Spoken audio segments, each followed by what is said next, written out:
महादेव की वो लीला जिसने एक निसंतान माँ की गोद भर दी। बहुत समय पहले की बात है। हिमालय की तराइयों से दूर एक छोटे से राज्य में एक साधारण सा गांव था। वहाँ न कोई बड़ा महल था, न ऊंचे किले, बस मिट्टी के घर, खेतों की खुशबू और लोगों के दिलों में बसती सच्ची आस्था। उसी गांव में रहते थे शिवदत्त और उनकी पत्नी गौरी। शिवदत्त मेहनती किसान थे। दिन भर खेतों में काम करते, रात को थके शरीर के साथ जब घर लौटते तो उनकी आंखें दरवाजे की ओर देखतीं। शायद आज कोई नन्हा कदम आंगन में दौड़ेगा, शायद आज कोई मासूम आवाज बाबा कहेगी, पर हर रात घर वैसा ही सूना रहता। शादी को 15 वर्ष हो चुके थे। इलाज, पूजा, व्रत, जो कुछ बन पड़ा सब किया।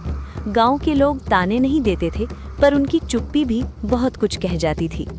गौरी हर सुबह सूरज उगने से पहले उठती, घर बुहारती, दीपक जलाती और शिवलिंग के सामने बैठकर बस एक ही प्रार्थना करती, हे महादेव, मुझसे कुछ मत दीजिए, बस एक संतान का सुख दे दीजिए। उसकी आवाज़ कांपती थी, आंसू शिवलिंग पर गिरते थे और दिया चुपचाप जलता रहता था। एक रात गौरी ने सपना देखा। उसने देखा घना अंधकार है, चारों ओर शमशान की शांति। अचानक आकाश में प्रकाश फैलता है।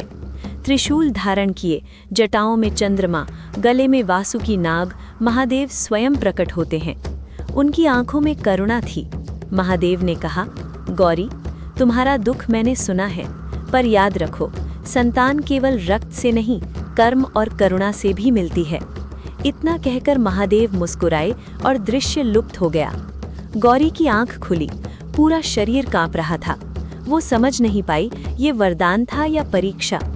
कुछ दिनों बाद गांव के बाहर जंगल में गौरी को एक छोटा सा बंदर का बच्चा मिला।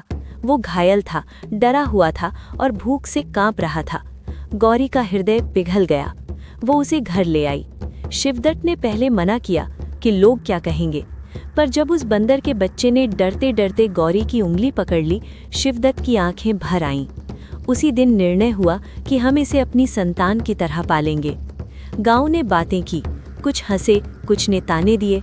बंदर को बेटा बना लिया, पर गौरी के लिए वो ताना नहीं, आशीर्वाद था। उसने उस बच्चे का नाम रखा किशन। किशन कोई साधारण बंदर नहीं था। वो गौरी के आंचल से चिपका रहता, शिवदत्त के कंधे पर बैठकर खेतों तक जाता। गौरी जब दीपक जलाती तो किशन भी हाथ जोड़कर बैठ जाता। गांव के बच्चे पहले डरते थे, फिर उससे खेलने लगे। किशन किसी को चोट नहीं पहुंचाता, मंदिर में शांति से बैठता, भूखे को देखकर खाना छोड़ देता। गांव के बुजुर्ग कहते, इसमें कुछ तो दिव्यता है, पर असली परीक्षा अभी बाकी थी। एक दिन गांव में बड़े जमींदार के बेटे की शादी थी। हलवाई को बहुत काम था। किशन हलवाई की दुकान पर गया। वहां उसने देखा हलवाई चीनी से सुंदर पुतले बना रहा था। किशन की आंखें चमक उठीं। हलवाई हंसा और बोला, तू क्या देख रहा है? किशन ने इशारे से पूछा। हलवाई ने मजाक में एक चीनी का मानव पुतला बना दिया और किशन को दे दिया। वो पुतला इतना सुंदर था कि देखने वाले दंग रह गए। रात को किशन ने वो पुतला शिवलिंग के पास रख दिया। उसने पहली बार अपनी आंखों में आंसू लिए प्रार्थना की कि अगर मैं तुम्हारा हूँ तो मेरी माँ की गोद भर दो। अचानक मंदिर में प्रकाश फैल गया, हवा रुक गई, दीपक बिना हिले जलने लगा और अगले ही क्षण चीनी का पुतला पिघल गया। पर उसी जगह एक जीवित शिशु रोने लगा। गौरी दौड़ती हुई आई। उसने उस बच्चे को गोद में उठाया। उसकी आंखों से आंसू नहीं, आस्था बह रही थी। आकाश में गूंजती आवाज आई, जो करुणा से अपनाया जाता है वही सच्ची संतान बनता है।